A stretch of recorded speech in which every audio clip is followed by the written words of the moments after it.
Hello students, उम्मीद करता हूँ आप सब लोग ठीक होंगे। मैं भी बहुत अच्छा हूँ।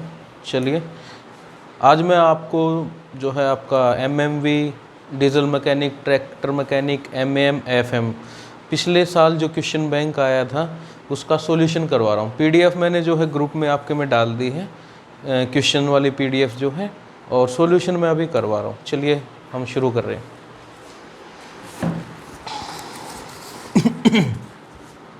फर्स्ट क्वेश्चन है एसआई यूनिट पूछ रहा है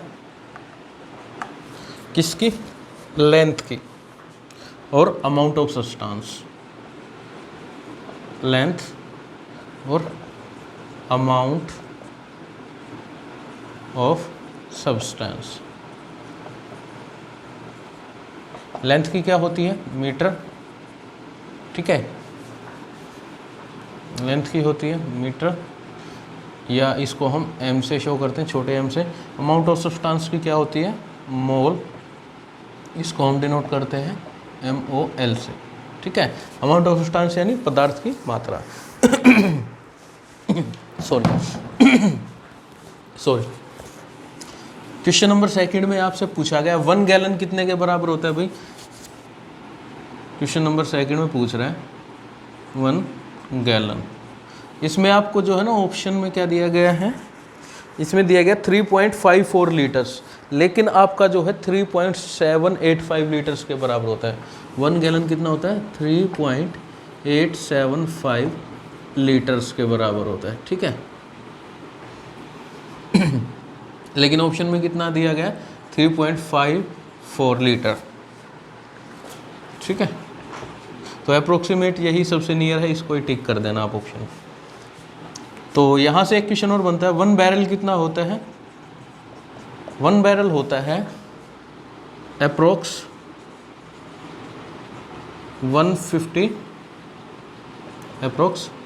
159 लीटर्स के, ठीक है, 159 लीटर्स के। एग्जैक्ट बताएं तो 158.987 लीटर्स, ठीक है। क्वेश्चन नंबर थर्ड देखो, दो इक्वेशन दी गई हैं एक्स वाई की फॉर्म में, और एक्स और वाई की वैल्यू निकालनी है। क्वेश्चन नंबर थर्ड क्या है equation, 7x minus 5y is equal to 45, ठीक है। सेकेंड इक्वेशन है 2x plus 3y is equal to 4। देखो दो इक्वेशन दी गई हैं, ये इक्वेशन फर्स्ट है, ये इक्वेशन सेकंड है। जब हमें इसको सोल्व करना है तो या तो मैं दोनों इक्वेशन में x के कोफिशिएंट बराबर कर लूँ या y के कर लूँ, ठीक है, हम कोई भी कर सकते हैं। तो इसमें मैं y के कोफिशिएंट बराबर कर रहा हूँ। कोफिशिएंट बराबर करने के लिए क्या करना होगा, मेरे को इस इक्वेशन को अगर मैं 3 से गुना करता हूँ तो y का कोफिशिएंट कितना हो जाएगा 15, और इसको 5 से कर रहा हूँ तो कितना हो जाएगा 15। तो ये दोनों बराबर हो जाएंगे। साइन अलग हो सकते हैं, ठीक है, चिन्ह अलग हो सकते हैं, लेकिन कोफिशिएंट बराबर करने हैं। अब मैं इस इक्वेशन को 3 से मल्टीप्लाई कर रहा हूँ और इस इक्वेशन को 5 से, तो क्या हो जाएगा ऊपर 21x minus 15y is equal to 135, ठीक है। इसको 5 से करें क्या आ जाएगा 10x plus 15y is equal to 20। अब दोनों इक्वेशन को जोड़ दो। अब ये इक्वेशन थर्ड आ गई है, ये इक्वेशन फोर्थ आ गई है इधर, ठीक है। दोनों इक्वेशन को ऐड कर दो, ऐड करोगे तो ये कितना हो जाएगा 31x, और ये माइनस का 15y प्लस का 15y कितना हो जाएगा 0, और ये कितना हो जाएगा 155। अब x को इधर रखो, 31 को नीचे ले आओ, 155 के कितने पे कटेगा 5 पे। तो यहाँ से आपकी x की वैल्यू कितनी आ गई 5। अब ये चारों इक्वेशन में किसी में भी x की वैल्यू पुट कर दो आप, ठीक है, y की वैल्यू निकल जाएगी। जैसे ये हमारी सेकंड इक्वेशन थी 2x plus 3y equal to 4, इसमें मैं x की वैल्यू रख रहा हूँ 5, तो क्या हो जाएगी 2 इंटू में 5 plus 3y is equal to 4, यानी 10 plus 3y is equal to 4, 3y is equal to 10 उधर जाएगा माइनस का हो जाएगा 4 माइनस 10 यानी y इज इक्वल टू -6/3, काटोगे कितना आ जाएगा -2। ठीक है, तो x की वैल्यू कितनी आ गई आपकी 5, y की वैल्यू -2। ठीक है। क्वेश्चन नंबर 4 देखिए।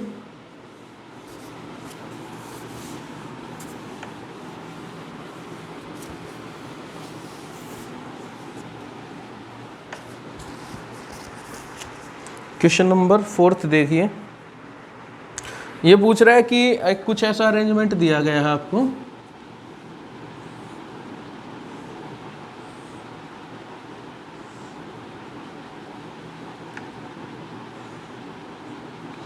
ठीक है, इधर एक पिस्टन लगा हुआ है,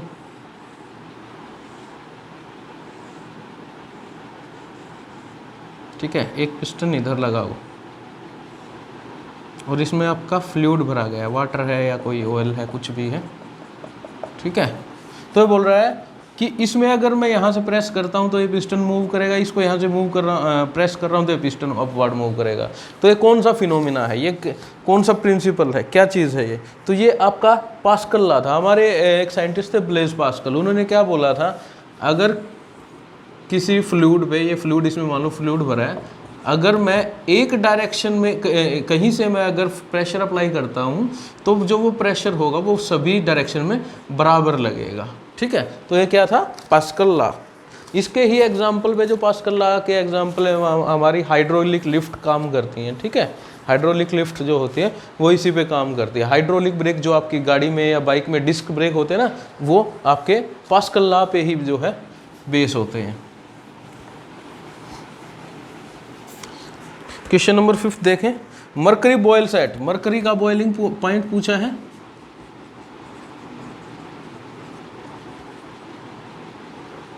मरकरी का बॉइलिंग पॉइंट, जिस पॉइंट पे मरकरी उबलती है, और पूछा है हाई टेम्परेचर किससे मेजर करते हैं। टेम्परेचर मेजर, तो जो हाई टेम्परेचर मेजर करता है उसको हम कहते हैं पायरोमीटर। ठीक है, और आपका जो है इसमें एक दिया गया थर्मोस्टेट। थर्मोस्टेट क्या होता है कि एक कांस्टेंट टेम्परेचर मेंटेन रखना है। जैसे आपने देखा होगा कि आपकी बिजली वाली प्रेस होती है, इस्त्री होती है, जो आयरन होती है और जो ऑटोमेटिक होती है, उसमें क्या होता है, आप टेम्परेचर फिक्स कर देते हैं। अगर पीछे से कुछ टेम्परेचर जितना आपने फिक्स कर दिया, उतना टेम्परेचर होने के बाद अगर बाहर से फिर से इलेक्ट्रिसिटी आ रही है उसमें, तो क्या करता है, ऑटो कट हो जाती है, वो बंद हो जाती है। ठीक है, और जैसे ही टेम्परेचर डाउन होता है तो दोबारा जो है पीछे से लाइट आनी शुरू होती है और वो दोबारा गर्म होनी शुरू हो जाती है, तो वो थर्मोस्टेट होता है।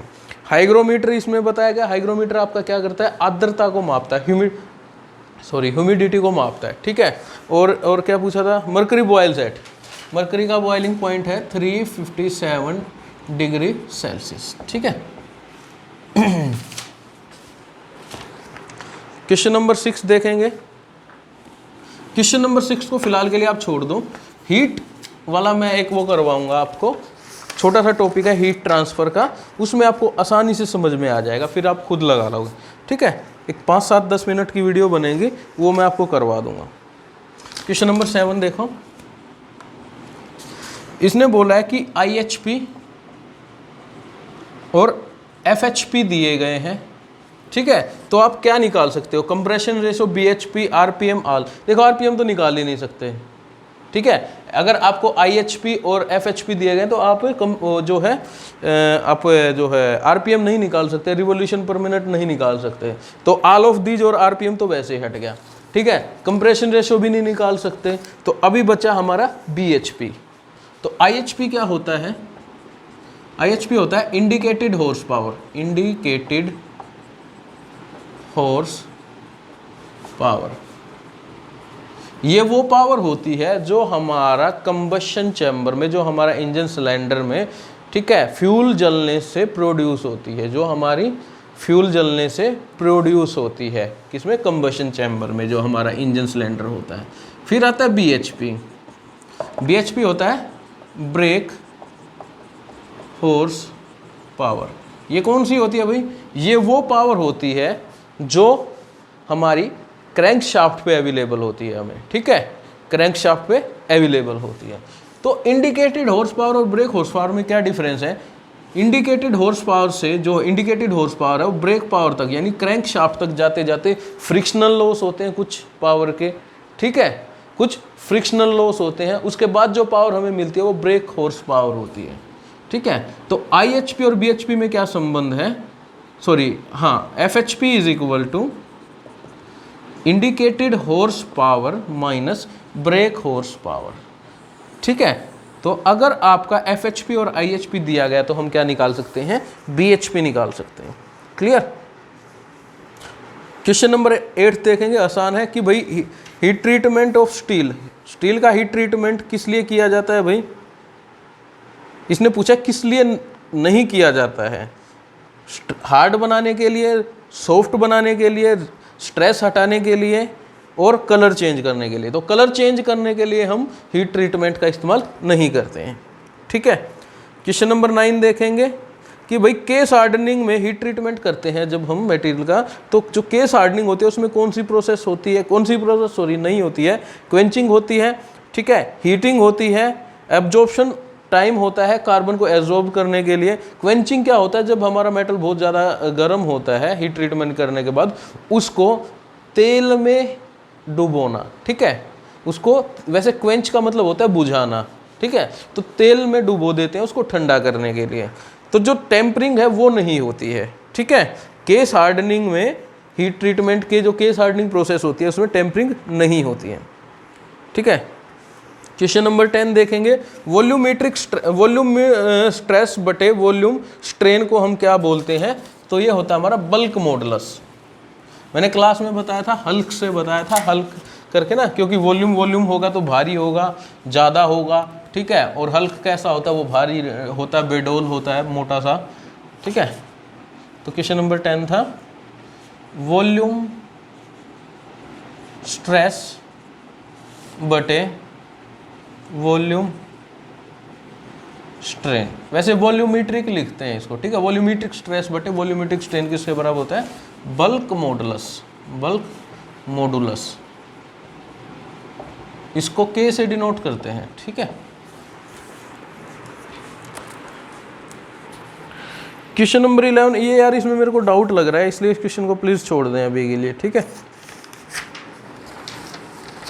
क्वेश्चन नंबर 12 देखें, what is the volume of cone shown in figure? एक फिगर में कोन दिया गया, शंकु दिया गया है, ठीक है। क्वेश्चन नंबर आपका 12 है, क्वेश्चन नंबर 12 है, इसमें एक शंकु दिया गया है आपको, ठीक है, सीधा बना लेना भाई इसको। ये इसका रेडियस है, रेडियस कितना दिया गया है? 5 इंच, ठीक है, और ये जो हाइट दी गई है 12 इंच दी गई है। तो ये पूछ रहा है इसका वॉल्यूम, आयतन निकालना है। वॉल्यूम के लिए मैंने आपको बताया था, ठीक है, दोबारा बता रहा हूं कि जब भी अगर किसी भी फिगर की हमको वॉल्यूम निकालनी होती है हम क्या करते हैं? वॉल्यूम ऑफ बेस फिगर, जो फिगर के बेस है, यानी ये हमारा कोण है, कोण के बेस में कौन सा फिगर है? सर्कल है, उसकी वॉल्यूम, ठीक है, और मल्टीप्लाई में उसकी हाइट कर दो, फिगर की हाइट, ठीक है। ये किसके लिए होता है? ये उन आकृतियों के लिए होता है जिनका टॉप का और बॉटम का एरिया एक जैसा होता है, ठीक है, जैसे सिलेंडर होता है हमारा। नेक्स्ट क्वेश्चन भी इसी में हो जाएगा। देखिए, जो सिलेंडर होता है, बेलन होता है, उसमें टॉप में भी सर्कल होता है भाई, बॉटम में भी सर्कल होता है, दोनों, ठीक है, ऊपर वाला रेडियस और नीचे वाला रेडियस दोनों बराबर होते हैं, दोनों सर्कल के रेडियस बराबर होते हैं, ठीक है। तो ऊपर का एरिया और टॉप का एरिया और बॉटम का एरिया बराबर है, ठीक। तो इसके लिए आपका वॉल्यूम सीधा सीधा आप क्या लिखोगे? एरिया ऑफ बेस गुना में हाइट। लेकिन जब आपका जो फिगर है उसमें टॉप का एरिया 0 हो जाएगा, शून्य हो जाए, देखिए यहाँ पे जाके कोण का टॉप का एरिया जाके 0 हो गया, तो उसमें आप क्या करेंगे? 1/3 से गुना करके फिर लिखेंगे area of base figure into में हाइट, ठीक है, यानी 1/3 एरिया ऑफ सर्कल का फॉर्मूला क्या होता है, पाई आर स्क्वायर। तो पाई, रेडियस कितना है 5, 5 गुना 5, ठीक है, और हाइट कितनी दी गई है 12, ठीक है। तो अब इसको आप काटो, ये 4 पे कट गया, तो 5 गुना 5 25 और गुना में 4 100, तो यहाँ से कितना आ गया 100 पाई, यानी 100 पाई। पाई की वैल्यू कितनी होती है भाई, पाई की वैल्यू होती है 3.14। तो जब इसको गुना करोगे 3.14 से तो कितना आ जाएगा 314 क्यूबिक इंच, क्यूबिक इंच, ठीक है। ये आपका आंसर हो गया।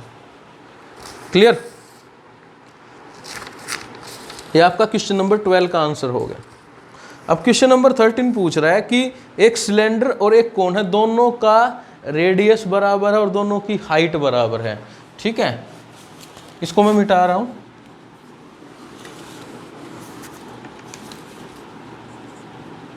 गुना में हाइट ये एज इट इज रखा, ठीक है।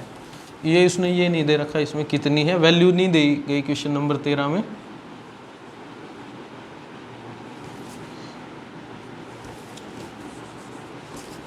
ये उसने दिया गया रेडियस r है और ये इसकी हाइट h है, इसका भी ये रेडियस r दिया गया और ये हाइट h दी गई है। क्वेश्चन नंबर 13 है ये, ठीक है, क्वेश्चन नंबर 13। तो यहाँ से वॉल्यूम क्या निकलेगी भाई, इसकी एरिया ऑफ बेस में पाई आर स्क्वायर और गुना में हाइट कितनी है h है। यहाँ पे क्या है, area of 1/3 pi r square और हाइट कितनी है h, ठीक है। तो ये आपका कोण लिख लेना, ठीक है, ये सिलेंडर बेलन, ठीक है, ये शंकु वो बेलन। देखिए अब यहाँ से मिटा रहा हूँ मैं इधर से,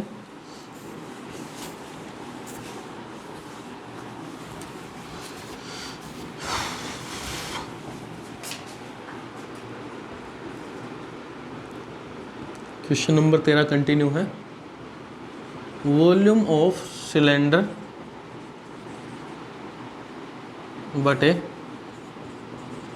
वॉल्यूम ऑफ कोन। एक बार ये करो, वॉल्यूम ऑफ सिलेंडर क्या निकाली थी भैया अभी हमने, पाई r square Guna h।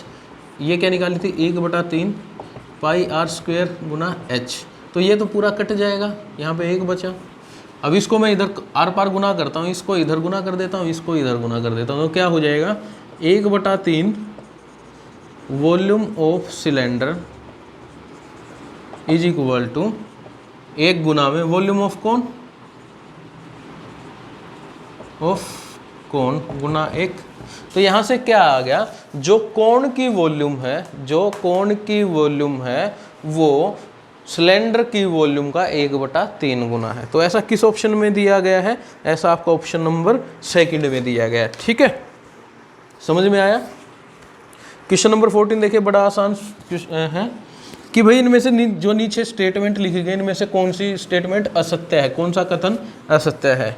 Friction can only slow down things, ठीक है, हाँ फ्रिक्शन स्लो डाउन करता है चीज़ों को, बढ़ाता तो कभी नहीं है, ठीक है। फ्रिक्शन इज़ नेवर यूजफुल, नहीं ये गलत है, फ्रिक्शन यूजफुल होता है। अगर फ्रिक्शन ना हो तो हम चल नहीं पाएंगे, ठीक है, हमारी गाड़ी के या हमारी बाइक के ब्रेक काम नहीं कर पाएंगे अगर फ्रिक्शन ना हो तो, ठीक है। फ्रिक्शन बहुत ज़्यादा ज़रूरी है, हमारी मशीनरी काम नहीं कर रहा है, रो जो है आपका रोप और बेल्ट सिस्टम है, अगर फ्रिक्शन ना हो तो पुली और रोप जो है वो सिस्टम फेल हो जाएगा, ठीक है, आपका बेल्ट वाला सिस्टम फेल हो जाएगा, बेल्ट और पुली वाला।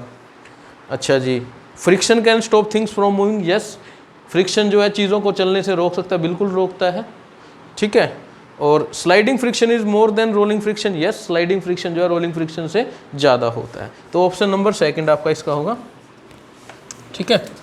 क्वेश्चन नंबर 15 देखते हैं कि a simple enclosed length of wire that has a low melting point is known as, ठीक है, बोल रहा है कि एक सिंपल जो है वायर है जिसका लो मेल्टिंग पॉइंट होता है, ठीक है।